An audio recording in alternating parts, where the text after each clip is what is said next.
One of the biggest selling points of the Mega 10 franchise has always been the fusion mechanic, which has helped define the identity of the series since the 80s.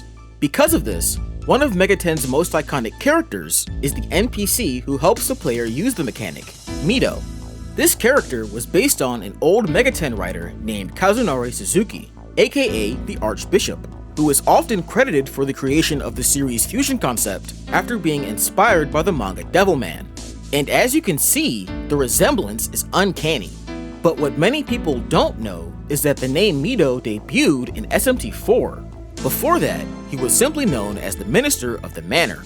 In fact, according to an SMT1 staff Q&A, there wasn't just one minister. They had an entire guild working across Tokyo.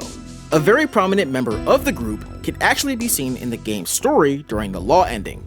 He's a kind old man that assists the player in creating an item that allows them to access the final boss. However, this character has an incredibly dark secret in his past not discussed in-game. Nearly 100 years before the events of the game's story, he was actually a high-ranking member of the Imperial Japanese Army during World War II, who was convicted of war crimes and executed. If you pay close attention, you'll notice that the location you find the character in is actually Sugamo Prison. This is where the trials for Japanese war criminals were held in real life.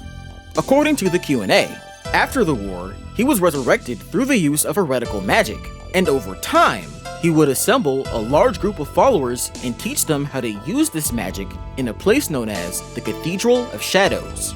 So, in a weird way, when you really think about it, in-universe, it's arguably implied that this character, who was maybe Mido's master, is the origin for the fusion mechanic as we know it in SMT.